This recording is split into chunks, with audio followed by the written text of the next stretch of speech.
All right, welcome to Physics Video 9.4. We're going to be learning today how to make ray diagrams for plane mirrors. Basically, the idea is if you look at yourself in a mirror, like in the bathroom or whatever, you see a reflection. And everything in your reflection seems to be the same size as the real life object and same distance away. So that, for example, if you are standing next to somebody who's taller than you, their reflection will also be taller than you.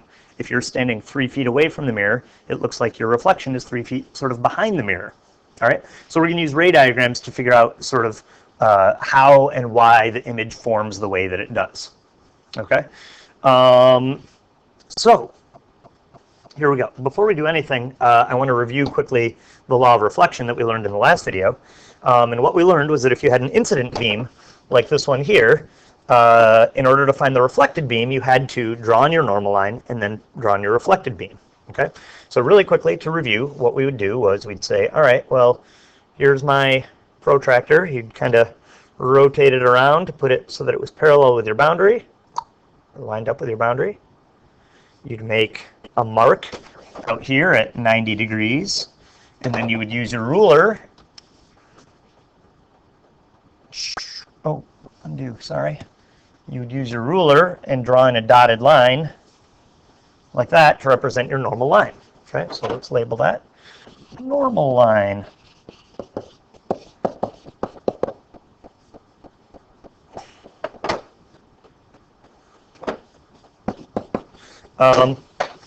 And then what would happen is you would take your protractor and you would measure your angle of incidence. So in this case here, it looks like my angle of incidence is, get this guy in place. So it looks like my angle of incidence, this angle here,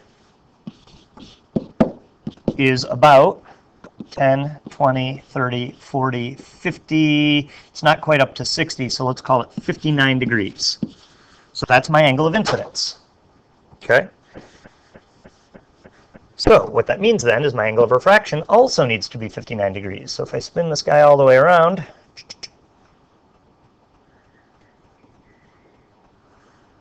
and I make a mark over here at 10, 20, 30, 40, 59 degrees, then I can put in my reflected beam. 59 degrees, just like that. Okay? And so then what I know is, I know that now my angle of reflection is also 59 degrees. Okay? So that's sort of the technical way to make that drawing. But it turns out that really, if your goal is just to put in your reflected beam, if your goal is just to draw this, then there's a way easier way to do it. Specifically, you could do it without drawing your normal line. Because if this angle here is 59 degrees, that means that this angle is 90 minus 59 degrees, or 31 degrees. Which, by the same process, means that this angle here is also 31 degrees. So again, if our goal is just to draw on that reflected beam, there's a way easier way to do this. So let's try that. Another way to do this would be this. Take your protractor, line it up with your point of contact, spin it around so that it lines up with your boundary. Make sure everybody's all lined up and happy. There we go. Oops. Okay. And then what you can do is kind of cheat and go, all right, well, let's see. There's not really a name for this, so I'm going to call this angle here my cheater angle of incidence. All right, so that angle is 10, 20, 31 degrees. Well, that means that my angle on the other side also has to be 31 degrees. So 10, 20, 31 degrees. And then draw on your angle of reflection, or draw on your reflected beam, rather. 31 degrees. All right? And what we're left with then is a drawing that is a little bit less complicated, and it's got both my incident angle and my reflected beam. All right? What I've just done here does not have a technical name. I'm going to call this the cheater method. All right? Because I've drawn in my reflected beam without actually measuring my angle of incidence. Okay? I measured this angle here. It was 31 degrees, and then I said, okay, well, this has to be 31 degrees also. But I haven't actually measured my technical angle of incidence. All right? So what we're going to do now is we're going to use that same idea to find this dude's reflection. Okay? So here's what we're going to do. we are going to figure out where the image of different points on our dude is. In other words, suppose I want to find out where in the mirror the image of his hand is. Okay, so what I'm going to do is I'm going to draw beams of light that go from his hand to the mirror. So I'm going to do all of these ones in red first. All right, so here's my beam of light. It goes from his hand to the mirror. There's nothing magic about this line that I just drew. All I did is I drew a line that went from his hand to the mirror. Okay, and what I'm going to do now, what I'm going to do now is I'm going to use my protractor and kind of repeat that process I just used a second ago to draw in my reflection. All right, so using my cheater method, my angle of incidence is about 10, 20, 30, 51 degrees. Again, that's not technically my angle of incidence, it's the cheater angle of incidence. But I know that my angle on the other side needs to be the same thing. So if this is 51 degrees, then I want to go 10, 20, 30, 40, 51 degrees. And I can put in my reflected beam. Now, what we didn't do yesterday, or in the last video rather, is put in an extension of that beam. Okay? So often what happens is your image is formed not by the actual light that reflects, but where your eye thinks that light is coming from. So what you can do is use your ruler to make an extension of this reflected beam. Okay, notice I'm just extending the reflected beam. Okay?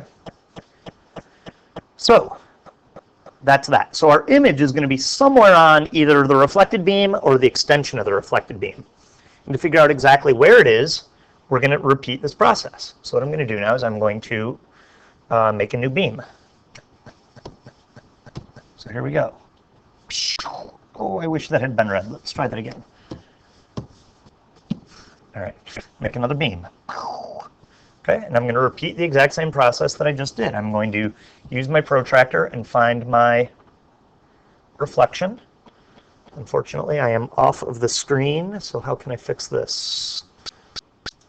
Okay, there we go. Maybe submit a little more room there. All right, so once again, my kind of cheater angle of incidence is 10, 20, 30, 40, 50, 60, 71 degrees. So I'm going to put in my cheater angle of reflection at 71 degrees. So unfortunately, the top of my protractor is off the screen, but imagine starting at the top and counting 0, 10, 20, 30, 40, 50, 60, 71 degrees. All right, so now I can draw in my reflected beam, like that. You're always going to make an extension of that reflected beam going back the other way. So it looks something like that. I'm not using a ruler here, so this is not perfect, but it should be something like that. Okay, and you'll notice those points, those lines cross right here, right? Okay, so let's repeat that process now for one last beam. Okay, so here we go. I don't know, let's do one that goes, I did it again. Let's do one that goes like this. Hits the mirror. Bring down the protractor. Clean up the stuff from before. All right, so it looks now like for my new angle, I want to measure this angle here. So 10, 20, 30, 40, 50, 68 degrees, it looks like maybe. So that means that my reflection needs to be at 68 degrees. So 10, 20, 30, 40, 50, 68 degrees is right about there. Put in your reflected beam, 68 degrees. Use a dotted line to create an extension of that. Oh, I wish this had been red. There we go. Use a dotted line to put in an extension. And lo and behold, I've never said lo and behold before. I wish I hadn't just said that. It crosses once again at this point. So what that point represents is, oops, I erased this guy's arm over here. What this point here represents is where the dude's hand is. So look, here's the object, hand, all right? And then over here is the image of his hand. All right, so let's repeat that process.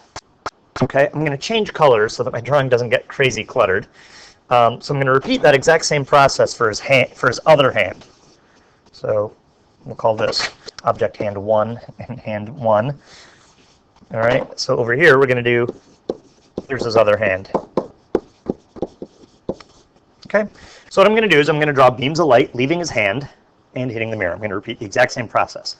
What I'm going to do this time, though, is I'm going to cheat for one of them. I keep saying cheating. So I'm going to do my lines in green now.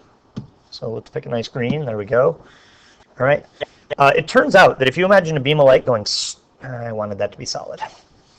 If you imagine a beam of light going straight from his hand into the mirror, like literally parallel to the ground, perpendicular to the mirror, that beam of light is going to reflect. Get this out of the way. So that green beam of light that I just drew there is going to go straight in, and its reflection is going to go straight back the way it came from. So then your extension is just going to be a nice dotted line that goes this way. All right? So the reflection of his hand should be on that straight line. If you go back and look at the red one that I drew before, same thing works. Look.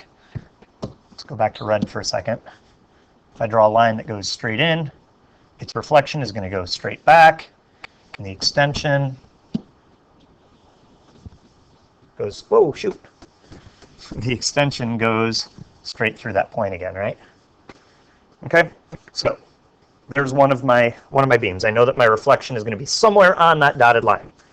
All right, so let's repeat the process. Let's pick another beam. Maybe it hits up there.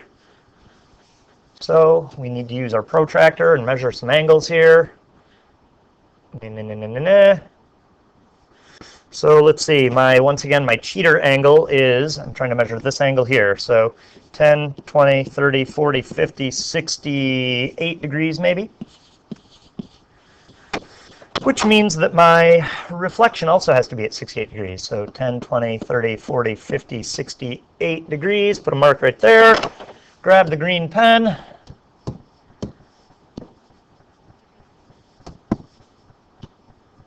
.68 degrees we said was right there.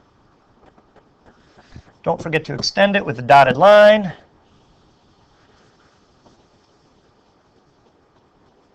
Crosses way out there somewhere. Okay, let's repeat the process for one more green line. Let's move our protractor out of the way again. We're going to do one last green line. That's going to hit right there. Grab the protractor to find our reflection again. So our cheater angle there is about 76 degrees. Right? 10, 20, 30, 40, 50, 60, 76. So I got to come up here to 76 on the other side. Put in the reflection.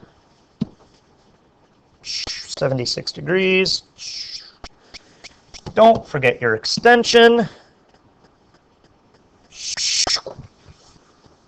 And once again, it crosses right over at that other point. So this point here represents is the reflection of the dude's hand. So what I'm going to end up with is an image where my guy has one hand up in the air and one hand down here. So it's going to look something like, and his other arm goes down, which means that his head must be in here, and his legs. And you'll notice the image is backwards, right? Just like ambulance on the front of an ambulance, right? Okay, so that is how you find your the image in a mirror. The big thing I want to point out, because this, despite the fact that it's tedious, once you figure out how to do this, it's actually not that hard.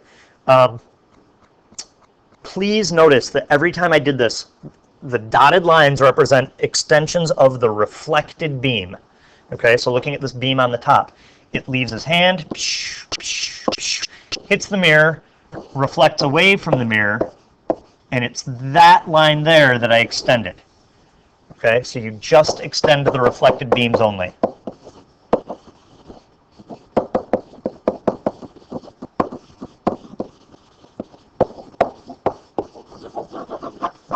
There you go. Happy ray diagrams.